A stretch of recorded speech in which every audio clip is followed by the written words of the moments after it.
those questions.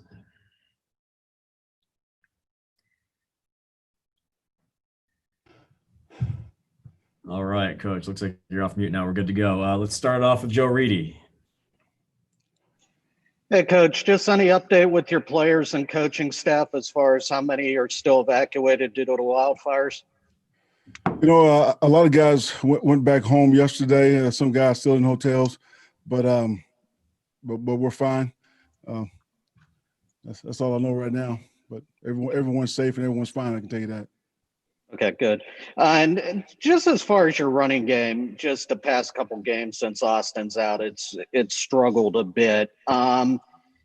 Any fixes that you can make or anything that you've seen where there might be progress coming?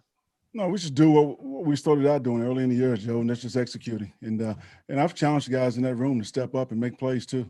You know, I'm looking for someone to take over that backfield. And right now, you know, you're just throwing a guy in here, throwing this guy in there, and I want someone to get into a rhythm and just take over that backfield is what I'm looking for. So we'll see if we can get that done this week.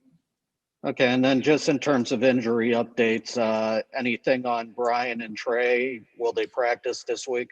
You know, Bryant will work his way back in this week. We'll see day by day, you know, where he's at. And but he definitely probably will be a game time decision, and Trey most likely as well. Okay, and Chris Harris still probably a couple more weeks? Yeah, Chris is out this week for sure. Okay, thanks. Yep. Nick. Good afternoon, Coach. I wanted to ask you about just the difficulty with the Denver defense. Even though the score didn't reflect it last week against Kansas City, they did do a lot of forced. Kansas City had a lot of 3-and-outs, forced in the field goals. What makes them so difficult, and how are you able to overcome that to be victorious on Sunday? Well, they're really good in the pass rush. I mean, all the way across the board, those guys get after you in the passing game. In the back end, they have a lot of veterans back there, two of the better safeties that we're going to see all year, and they're good at corners. So anytime you can have a pass rush, create a pass rush, and you're good in the back end skill wise, you know, that's going to be a challenge. So we look forward to it. We play this team a lot. We're very familiar with this team and what they do and how they do it. So it's just going to come down to execution. I'm pretty sure it's going to be a dogfight, you know, 4-quarter football game, but we got to execute all 4 quarters. And when you look at their running game with Phillip Lindsay and obviously Melvin Gordon, somebody you're obviously familiar with, what are some of the things you all have to do to make sure they don't get into a rhythm and get off and get ahead? Well, I mean, they have one of the best tandems in the game. You know, Lindsay, he's a speed guy. Melvin's a power guy. So we're very familiar with Melvin. Runs with great pad level, creates yards after contact.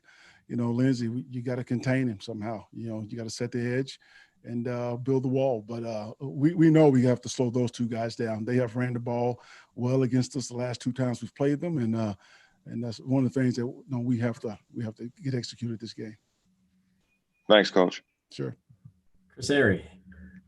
Hey, Coach, just diving a little bit deeper into that Denver defense, like Nick was saying, Chiefs 0 for 8 on 3rd down last week, and the Patriots just 12 points the week before. I think since the bye week, that defense has held offenses under 300 yards. What specifically are you guys seeing on tape that has allowed them to play so effectively? Like I say, anytime you have that combination of pass rushers and DBs, you know, that's lethal, and they can get after you. So we're going to protect our quarterback, you know, get the ball out of our hands, and I believe our receivers can make plays on any secondary. But they're good. They're well coached, and they're good players. And just, you know, the importance of this week, obviously being a division game, how much confidence did it give the team to close out that win on Sunday and then kind of just piggyback into a critical stretch here?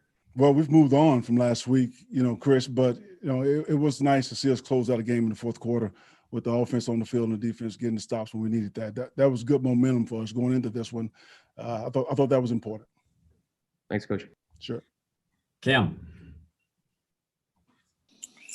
Hey, Coach. When you talk about the running game and you talk about you want a running back to kind of get in rhythm and take control of that position back there, as a former running back, do you find it difficult if you're getting one series, switching out every other series to kind of get that rhythm going and try to get control of that? That can be, but in this day and age, you know, you play so many guys based on their skill set and play calls. That's kind of normal. I'm just looking for someone that can go in there and make plays, when things don't have to be perfect, create when you have to, take what the O-line give you, those type of things, just execution, some consistency at the position, to be honest with you. Gotcha. Coach, do you get nostalgic when you go into Denver? And do you have conversations with your players about kind of your time in Denver and kind of the success you guys had there? Not really. Like talking about a team in our division, how much success they had. I don't care when it was, but everyone in this building know I played in Denver, and know that I still know a lot of people in that building in Denver, and so it's a little bit of like a homecoming, but our goal is we're trying to get a win, man. This team got us twice last year, and we're trying to prepare for them the best we can today. Understood. With SoFi being a voting center here in Southern California, have you communicated, or I know you communicated the importance of voting? Do you know how many players or percentage of players your team has actually voted to this point? I don't know that. Right now I'm a little busy, but I don't know the percentages. But our organization has done an outstanding job of encouraging guys to vote, get out, and be a part of this community. And so I'm pretty sure most of them are taking care of their business. Thanks, Coach. Appreciate it. No problem. Hey, Anthony. Obviously, in a perfect world, your players are living week to week. You're putting losses, after 24 hours, you're putting them in the rearview mirror. But players are obviously human, and losing 4 games in a row can obviously have an effect on their psyche. How important is getting a win after a losing streak like that, and how much can that change just the feeling overall in the building among your players? Well, anytime you win, you create a little momentum, and I think momentum is important. So we got to try to keep that going. The morale is good. I mean, morale was good last week before the game, to be honest with you. But when you win, it helps. So, you got a little momentum going. Guys know that they can win. Like I said, the way they finished the game last week, I thought that showed a lot of resilience. But, and we've lost some tough ones that were close. But these guys know that we can win and know that we can go on a run here. But it can't start until we get this one. So this is the only one we're worried about. You guys had a pretty stark change in your early down passing this past week. How much of that was just the struggles in the running game and finding different ways to sort of get the ball in your running back's hands outside of just basic handoffs in the early downs? And how much of it is just Justin earning the trust of the coaching staff to have the ball in his hands in that situation? No, we trust Justin, but Justin wasn't full speed last week. Justin played with a brace on his knee, and he barely practiced. But we got to get those other guys going. And to me, it's not about touches. It's not about carries. It's about touches.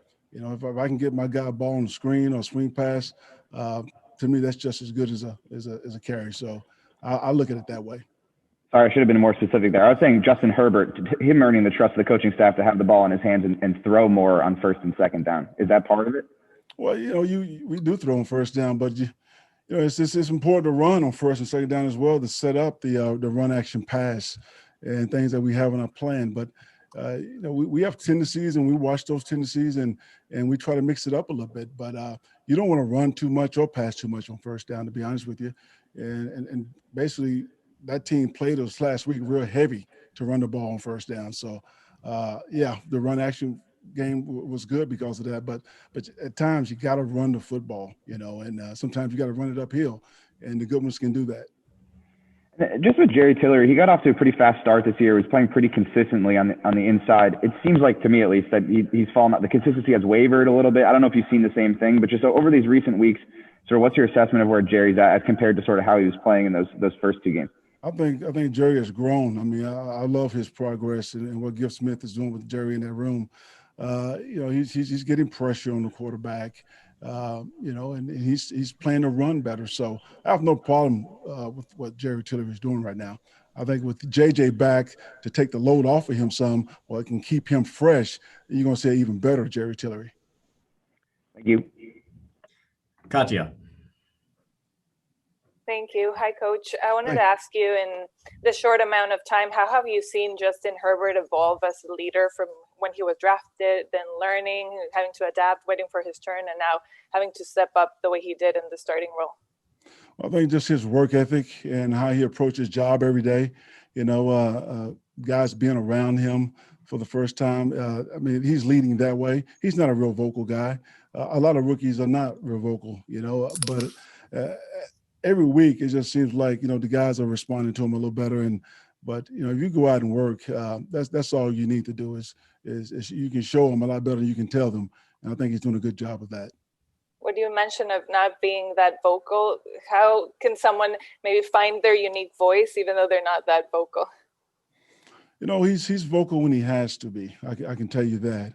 He's a good communicator, and guys respond to him. So I'm pleased with what I've seen so far.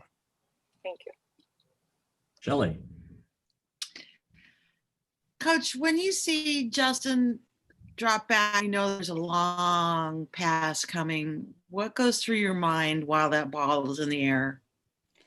That I hope we execute, we catch it. That's what goes through my mind. He has a big arm, so yeah, we've thrown the ball down the field a few more times this year. But no, that's part of our plan. We want a vertical passing game, and he has provided that. You don't go make it, catch it. Well, they get paid to catch it, so I expect them to catch it. But anything can happen. You never know. I know. Thank you. Sure. All right, Coach. Two more. Mark Myers. Hi, Anthony. Justin got to experience his first NFL win last week. Can you tell me one thing about his game where you find him to be so far ahead of the curve where you might even say to yourself, wow, I wasn't expecting that out of him till his second or third or fourth year? The physical part of the game, like I said, when we scouted him, we saw a lot of that on tape. So a lot of that's not surprising, some of the throws that he can make. I just like the fact that at one point in the game last week, we weren't completing passes. We were a little off in the passing game. He found other ways to move the ball down the field. It may be a check down, it may be take off and run, extend the play with your legs. But he kept his team on the field. And Jeff Miller. Will you make a point this week to talk about the recent what's been happening in the division with you guys? I mean, this is a divisional game. Is that something that comes up, or you just assume that these guys realize that you guys obviously have struggled in the West? No, it's to me, it's next man up, and we just take them one at a time, it's an important game because they're in our division, but it's an important game because it's the next one, and that's kind of been my approach. So there's no special emphasis, or you don't make a point to mention that to anybody, to your team? I don't feel like, to get this team to play at its best, I don't feel like that's that important. I mean, this is the next game, next opponent, and we're trying to win them all, man. And so that's just trying to get these guys to be at their best. Okay, thanks. Sure. All right. Thanks, Coach. Okay, guys. And Justin should be up